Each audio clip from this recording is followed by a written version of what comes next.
गाय जब माता है तब उसे राष्ट्रीय पशु का दर्जा देने की मांग क्यों हो रही है? मां से बड़ा दर्जा क्या हो सकता है? क्या गाय को राष्ट्रीय माता का दर्जा दिए जाने की मांग ठीक नहीं लगती आपको? जो लोग राष्ट्रीय पशु का दर्जा दिए जाने की मांग कर रहे हैं वो मां को पशु की श्रेणी में क्यों रखना चाहते हैं?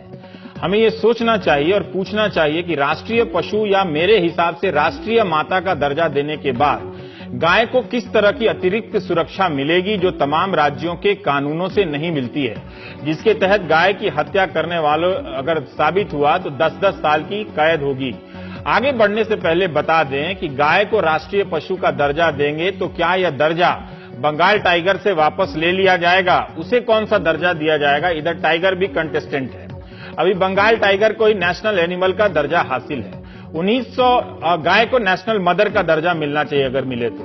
1972 से बंगाल टाइगर नेशनल एनिमल है। उससे पहले 48 से 72 तक गुजरात के गिर में मिलने वाला अपना बबर शेर था, लेकिन बंगाल टाइगर को इसलिए दर्जा मिल गया क्योंकि वो 16 राज्यों में पाया जाता था।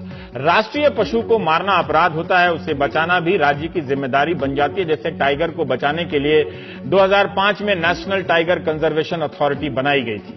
यह जानने के बाद खबर यह है कि राजस्थान हाईकोर्ट के जज महेश चंद्र शर्मा गायों के मसले के ऊपर हाईकोर्ट की निगरानी समिति की सुनवाई के दौरान राज्य को उन्होंने 20 प्रकार के सुझाव दिए। इनमें से एक है कि गाय को राष्ट्रीय पशु घोषित किया जाए, नेशनल एनिमल, नेशनल मदर नहीं। नेशनल मदर का डिमांड मेरा है, ओरिजिनल।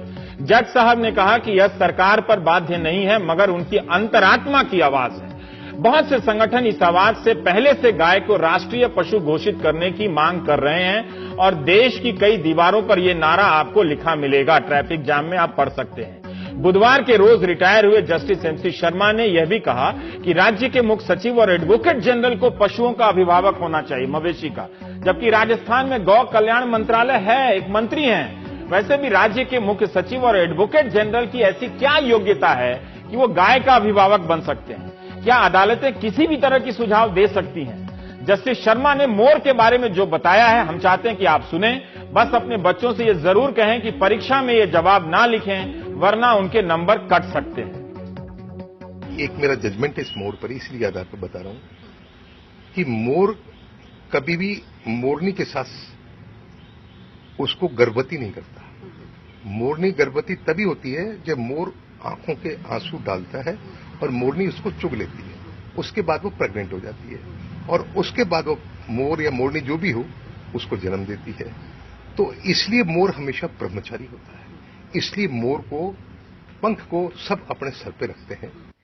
समझ नहीं आ रहा जज साहब को प्रणाम करूं या ब्रह्मचारी मोर को। आप हंस सकते हैं मगर जस्टिस शर्मा ने यह टिप्पणी मीडिया में भी दोहराई है और उसी पर मेरी ये टिप्पणी है। संविधान कहता है कि निष्पक्ष और वैज्ञानिक सोच का प्रसार करना है, साइंटिफिक टेम्परामेंट, मगर हम लोग टीवी वाले दूसरा ही टेम्परामेंट का प्रसार कर रहे हैं आजकल। ये हमारा मौलिक कर्तव्य है। जस्टिस शर्मा ने मोर को आजीवन ब्रह्मचारी घोषित कर विज्ञान का भला किया है या नहीं, इस पर बहस होनी चाहिए।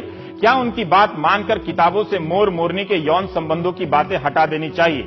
विज्ञान कहता है कि मोर अपने पंख फैलाकर मोरनी को आकर्षित करता है, मोरनी अपनी इच्छा से मोर का चुनाव करती है, मोर चाहे तो एक वक्त में कई मोरनियों के साथ मेट कर सकता है।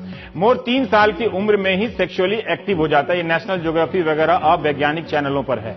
एक सुझाव मेरा भी है, जब कोई जज बने तो उसकी ट्रेनिंग तो जरूर होती होगी। उस ट्रेनिंग में उन्हें चिड़ियाघर भी ले जाना चाहिए और बताना चाहिए कि कौन सा पशु कैसे प्रजनन करता है, कौन सा पक्षी आजीवन ब्रह्मचारी है और कौन सा योगा भी करता है।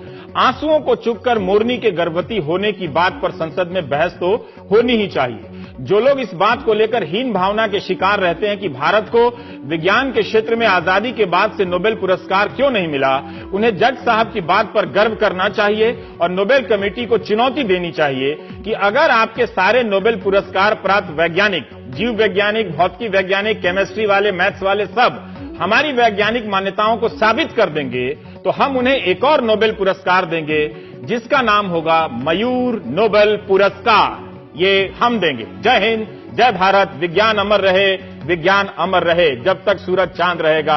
आगे भी तो कुछ आप भी तो गाइए। नमस्कार, चलता हूं।